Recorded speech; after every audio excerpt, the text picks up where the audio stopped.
The day I met Reverend Uma Okpai, I came with fire. I dropped my seed, waiting for impartation. The man said, sit down.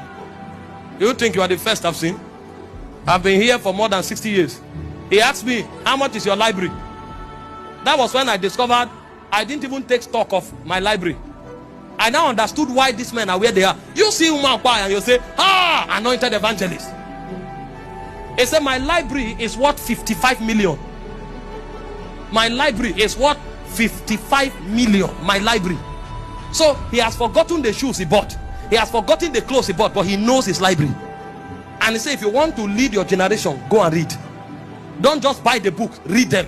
Bishop Oyedepo said they wanted to, when they started Covenant University, they needed a book.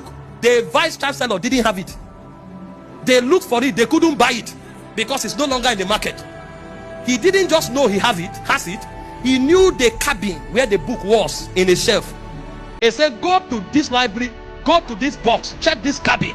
The book must be somewhere there. And they went and removed it and brought it for him to give a professor. And then you will say, how did this man become like this? They sold into their life. They started buying books when they were very young men. They read them, they kept them. Their legacy is their books, not their bank accounts. I was there in the ministers' conference when a pastor made jest of Umah Okpai. Don't need to continue this to whatever. That's when I discovered that the human being can pray on another human being that is born again, and then the anointing will never miss them. That time, oh, everybody had to do panic. So the whole ministers' conference that morning was prayer of appeasement. And those are the people that have the spirit of judgment. This is a generation where men invest in nothing. You say you are a businessman. How many summits have you attended? You want to be great? You will carry your last savings. Instead of buying a suit, you will go and pay for a business summit. You will enter that convention. Sit down for those who have made it to talk to you. You will learn things that you will never find anywhere. That's why I said, buy the truth, sell it not. Through purity and prayer, commitment to purity and prayer, we now had people, intercessors like Babalogi, that rule through a scepter of the Spirit. That's the heritage that we have. If we are going to do anything that will shake the continent, it will still be with the utensils that our ancestors found. God doesn't pioneer so much. He follows patterns. If it has happened before, don't try to be smart. Go and find out how it happened. I remember 12, 15 years ago, even when I was serving, I carried my last cash to travel to Lagos from Warri for Christ Embassy Cell Leaders Conference. In fact, that leaders conference we went, I told Pastor Sonny, join me in Lagos. Ask him what happened to us. We didn't have money. It was the last money I saved. I sent him transport. He met me in Lagos. When we closed, we didn't even know the brother we called that would sleep with, his house was very far.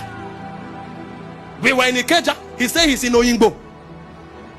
I said, where's Oyingbo? That was my first time in Lagos. He said, enter bus going to Maitu. Where's Maitu? We asked for money. There's no money. God helped us. We scavenged money together. Even him didn't eat on his way while he was coming. Thank God for discipline. When they stopped in Ore, some people will sit down and say, bring one chicken there. Bring a malt. If we had eaten like that, we would have been stranded. That was how we put money together and we went and stopped in Oyingbo. It was in that conference we started calling friends. Oh boy, I beg, send money over there.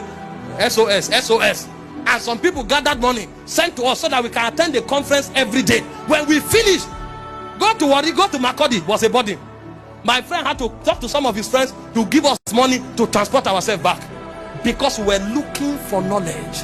We were searching for knowledge. The next time we came again, this time transport was no longer a problem. We have learned something. And in that conference, Pastor Chris said, 1 tree, a forest. Shapa. Makorua kata. That was when the revelation of dominion entered me. 1 tree can become a forest.